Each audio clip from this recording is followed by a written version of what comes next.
Hello, everybody. Welcome to another episode of Trek Canon. So, today I'm going to be doing two things. First, I'm going to be doing a review of Season 1, Episode 10, Equality of Mercy, the latest episode from the outstanding Strange New Worlds series. All right, and the second thing I'm going to be doing is I'm going to be doing a small review overall for Season 1. Now, I said a small review because I'm gonna do an actual chat about an actual own standalone video about season 1 of Star Trek Strange New Worlds where I have to dress appropriately. But today, this is what we're gonna do. So let's jump right into it, man. The quality of mercy.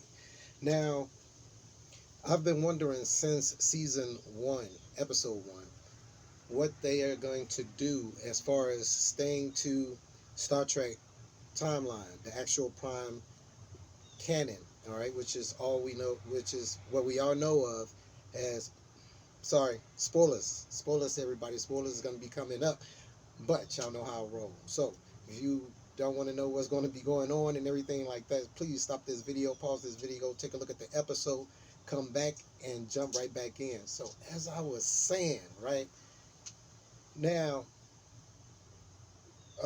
the story arc of how they're going to fit what actually happens to Pike and how they were trying to go about seeming like they wanted to change that outcome.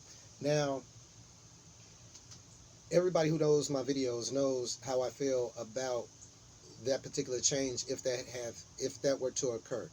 I didn't think it would be good. It would have been a lot of bad things that happened as a result of that. Just a lot of bad. Just a lot of bad. All right. And if you watch some of my prior reviews, you'll know exactly what I'm talking about. But in this episode, we start off with Pike, Una, and I believe Spock sitting inside the ready room with a commander who, if you noticed his insignia, how different it was from the other Starfleet insignias, and it goes back again into how each vessel had their own insignia. But then again, they're gonna break that canon by having the Farragus crew wearing the same insignia as the Enterprise. But I'm not gonna go into that now. So he's sitting there with this commander and everything, and they're talking about resources and everything like that. When a child comes in and the commander, proceeds to explain to Pike who he is and everything like that, Pike walks out. Pike is Una catches up with them and come to find out that this is one of the children that eventually will be one of the people that's in a situation that Pike finds himself. And he's not only that, but he's going to be one of the kids that die as a result of that. That Pike's not going to, one of the two kids Pike's not going to be able to save. Now, what I wanted to, he proceeds to basically go into his quarters where he starts to write a journal, a letter. He starts to do a letter basically to the parents of this kid or to this kid. And you get the impression that he's going to try to change this by telling all those kids, hey man, don't be here on this day.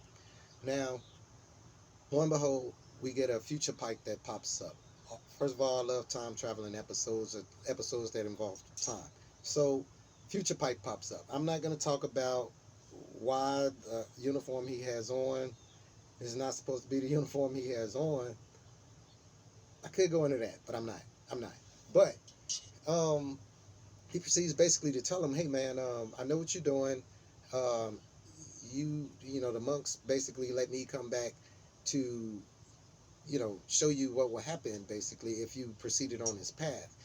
Of course, President Pike is a little apprehensive about this and everything like that, but he decides to touch it. Now, this is where things starts to get very interesting. And I'm surprised it took me at least 4 scenes before I came to realize what was going on. Well, I knew what was going to be going on because if y'all watched the last video, I said, oh man, looking at the trailer, they introducing the Romulans. I wonder how they're going to do this because the first time they started seeing the Romulan was in that episode, Balance of Terror. But look, first scene, man, Pike finds himself at a wedding, all right, between two crew members, and he gets a call of a red alert. He rushes to the bridge.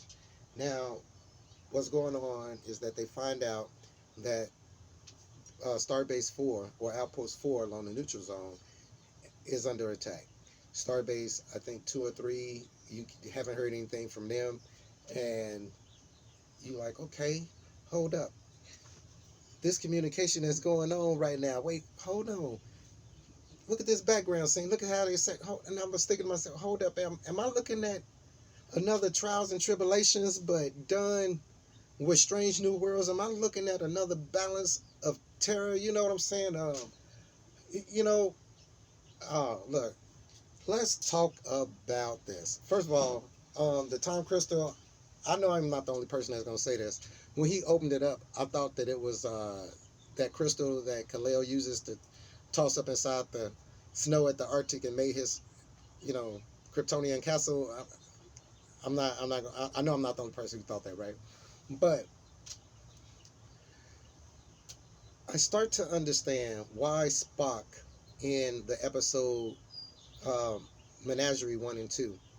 I start to understand why Spock did what he did with Pike, because it wasn't just out of loyalty, and I get into that at the end of the towards the end of this video. So let's talk about the Farragut. They talk about how La'an has now been assigned to the Farragut because, of course, there are several differences. Not only did he jump forward in time, and this is present Pike. Not only did he jump forward in time 7 years, but during this time, you have basically, and when I say basically, I go into that, the same crew members that would have been on the ship during this episode, Balance of Power. Now, oh man, will I get into that? So we find out that the reason that La'an wasn't on the ship during this time is because she's transferred over to the Farragut. Now let's talk about the Farragut. The Farragut was a ship that it was actually the first ship that Kirk was assigned to when he got out of the academy, all right? And in the original timeline, what ends up happening is that he ends up fighting the ship ends up getting attacked by this creature that removes red blood cells from its prey. And the episode, I think, was called Hatred. No, not Hatred. Obsession. Yeah, it was called Obsession.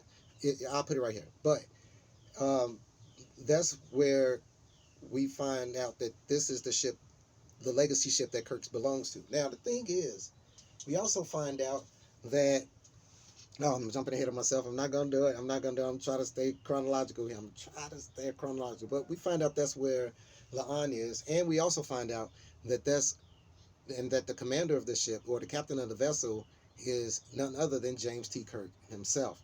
Now, so I'm thinking, I'm like, oh man, name drop, awesome, man. Of course, still we canon because Kirk was still the youngest person promoted to captain. So although he didn't get the Enterprise because, of course, it was inhabited by Pike or being commanded by Pike, he was able to get the Farragut, which was free of a captain at the time.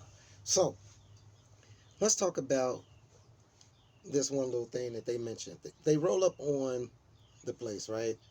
And they go through the whole scenario where the outpost is destroyed. You think they're going to keep with actual tradition of the episode and the Romulans the cloak and fire at them or something like that, but that's not what happens. The Farragut shows up, man, and Kirk, like I said, was all in his Kirkness, man, needs some help. So now we have the Farragut commanded by Kirk and the mosquitoes. Now, and the Enterprise commanded by Pike, now in tandem going against this Romulan warbird. Now,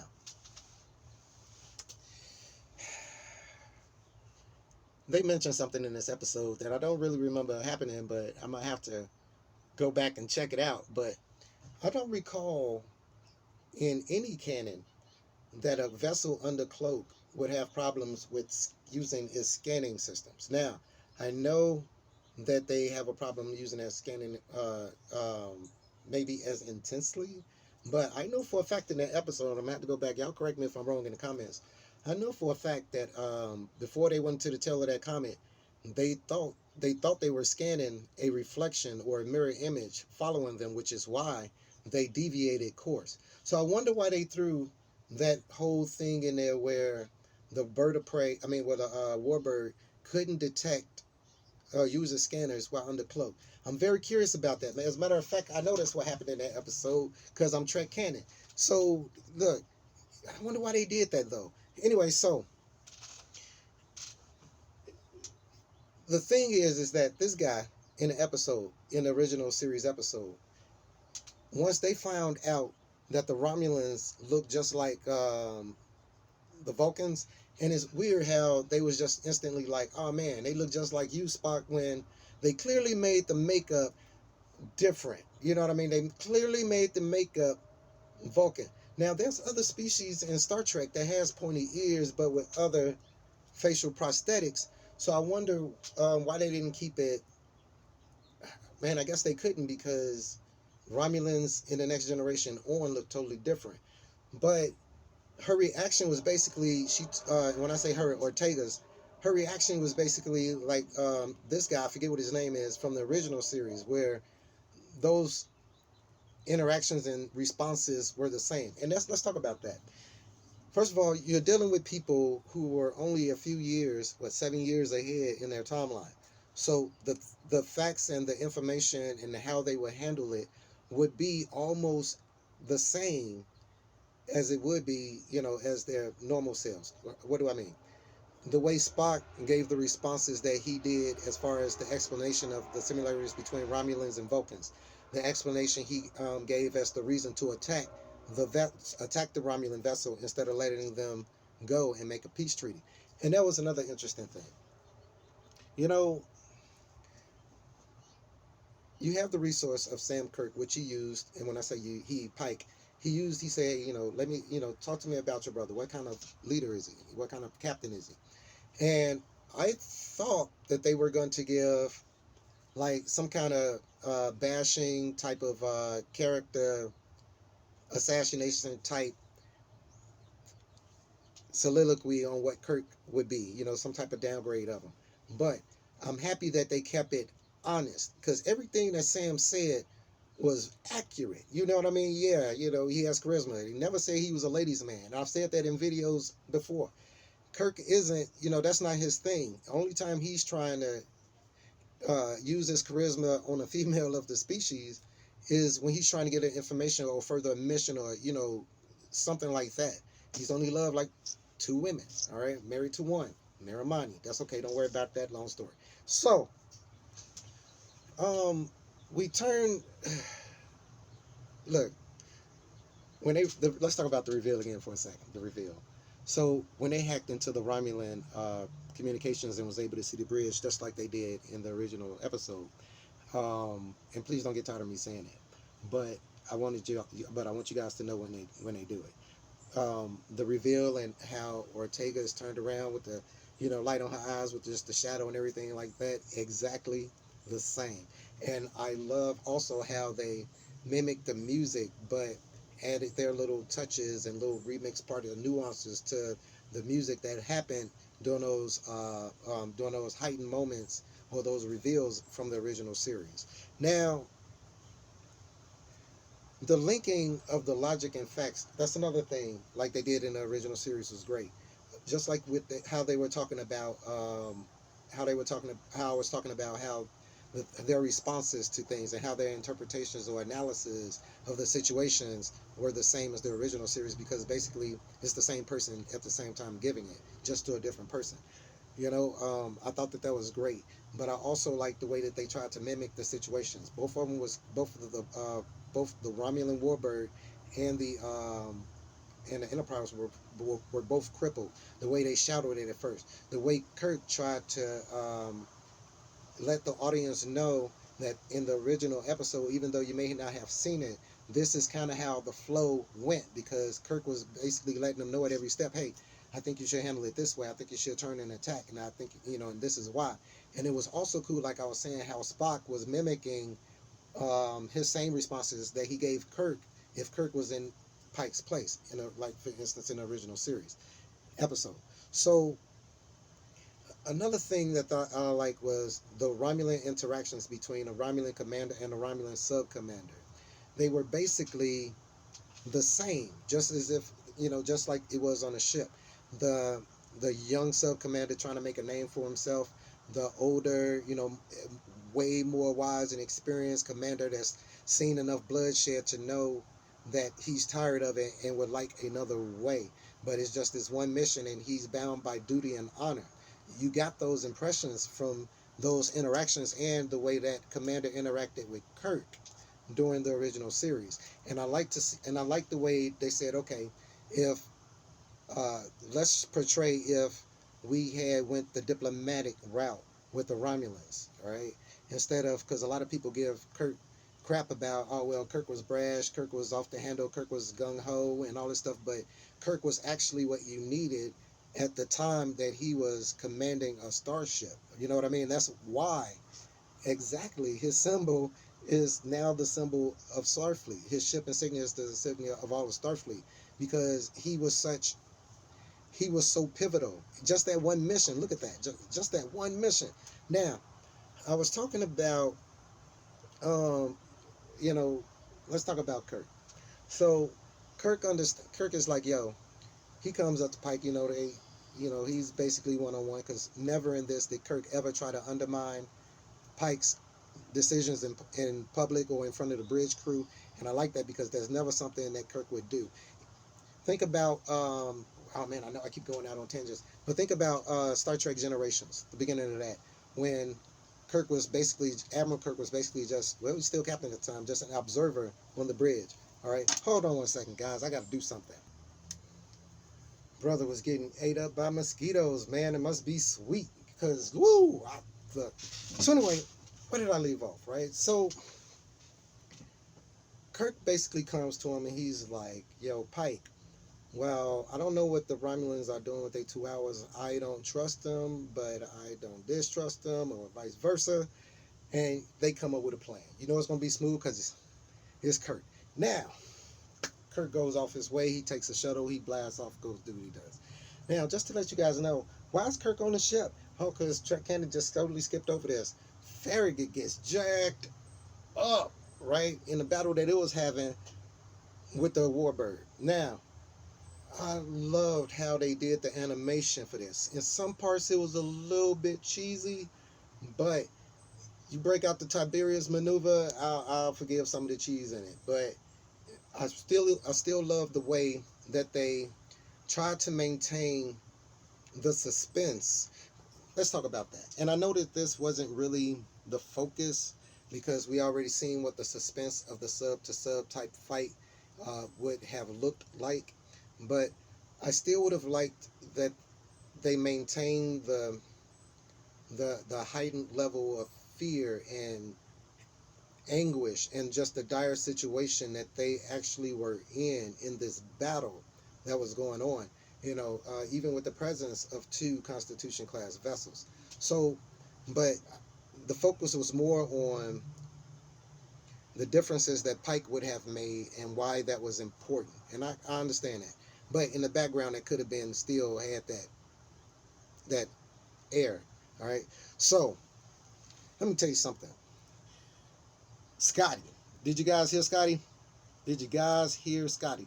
Now, I don't know why they didn't show Scotty. And just so you guys know, there is an engineer that is two, I believe, that was in between the time Scotty showed up as a constant chief of engineering and during the time where the chief engineer at Pike, was, or where he lost Hammer. All right. So I just wanted to mention that, but it was cool how they kept it as still Scotty. Another thing is, I'm surprised that Spock was doing those repairs instead of Scotty. I'm really curious as to why they decided to make that change because Spock would have been more useful on the bridge doing the scans, trying to figure out where the Romulan was and strategy like that. Now we meet another Praetor. It's rare that we get to meet high ranking. I'm jumping ahead of myself. So 2 hours is up, and right as we come into the understanding that the Romulan commander and Captain Pike have come to an understanding that they both would like the war to end. They would both like the aggression to end, that they wouldn't like to see war progress. We find out that This dude, this Romulan sub commander, man, being all gung ho that he is, he didn't contact the Romulan Star Empire, and they didn't already sent ships. They just warp right on in. A whole armada right there, edge of the neutral zone. And it's just the Enterprise. We meet another Praetor. And he, and when I say he, Pike, he mirrored something that I felt myself.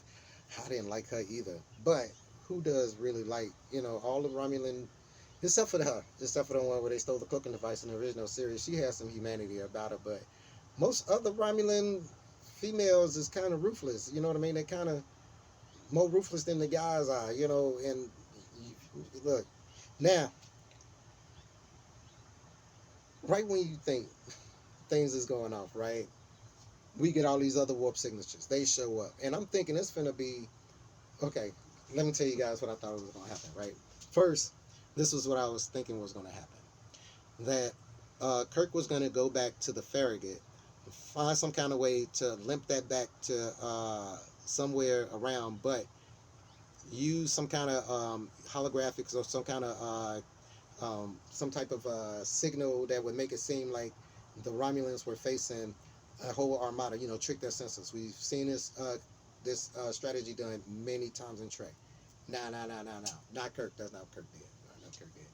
I figured that he would have went back to the Farragut, man. Maybe got some reinforcements together. Maybe got some other members of the Federation to, somebody to come and, roll up. But maybe, something not as smooth as what Picard did when he was faced in a situation not as dire as that, but he had the birds of prey just pop up behind him. I thought he was gonna kind of do something like that. Maybe not with Klingons, but well, definitely not with Klingons.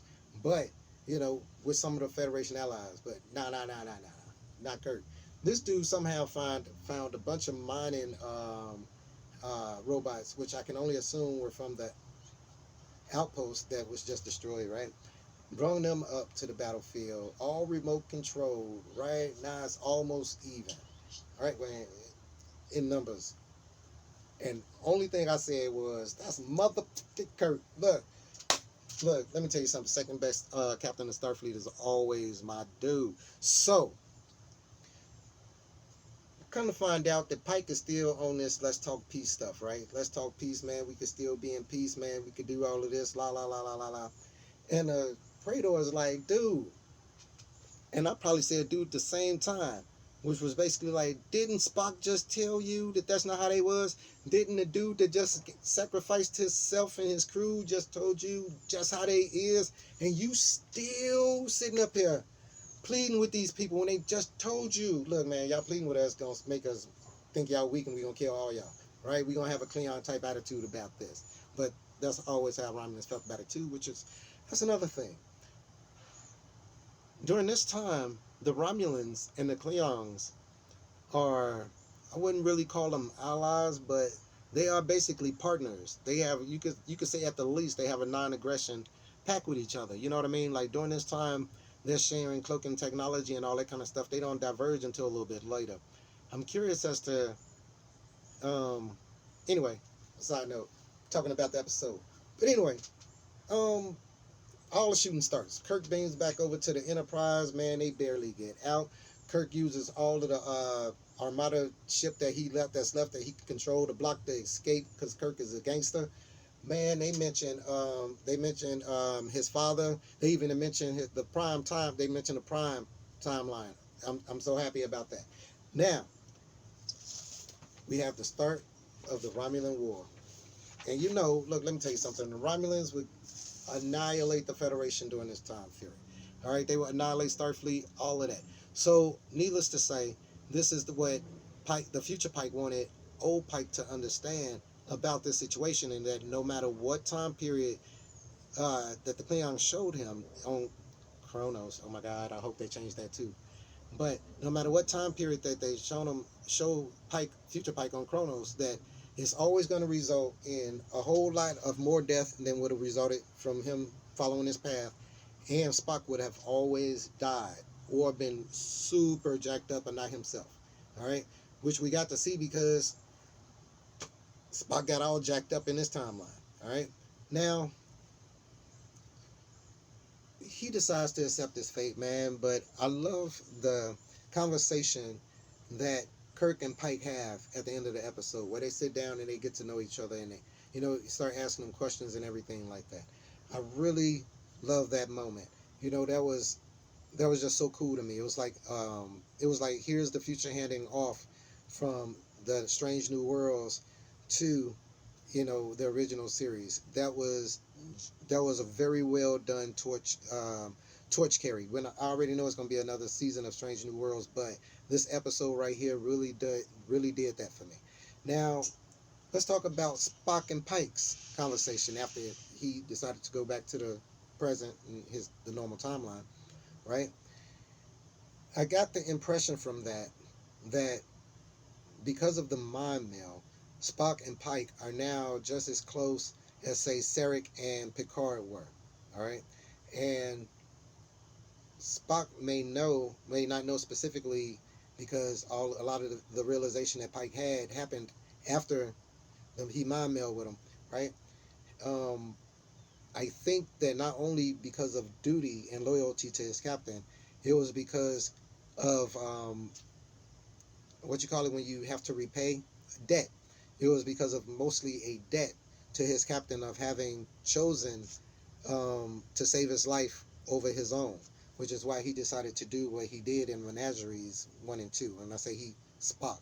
Now, let's talk about the song at the end as Pike comes on aboard the Enterprise bridge, man, and he's walking past and he's just nodding to everybody, no words being said.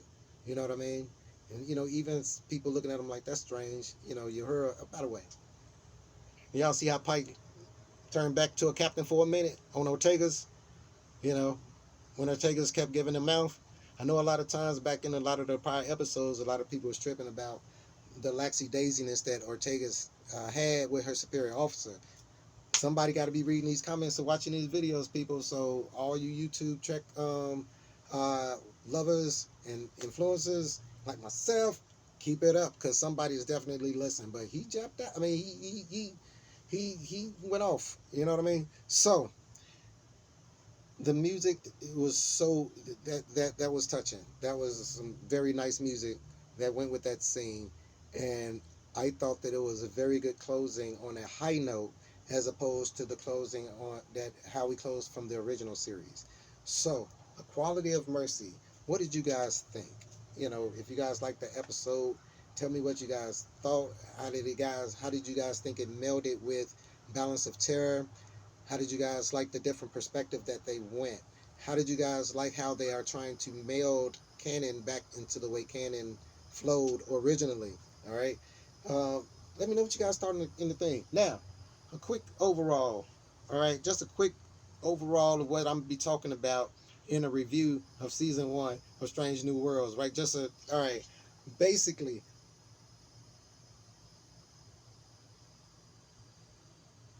but just in the Starfleet uniform. But I get into it, man. Overall, I thought the series was outstanding, very well done. Episodically, I thought I would miss the overall arc and story, but they had an overall arc and story, and that overall arc and story was Pike's acceptance of his place in the timeline and of his fate. And I think now he has truly done that. But anyway, please subscribe to the channel if you haven't.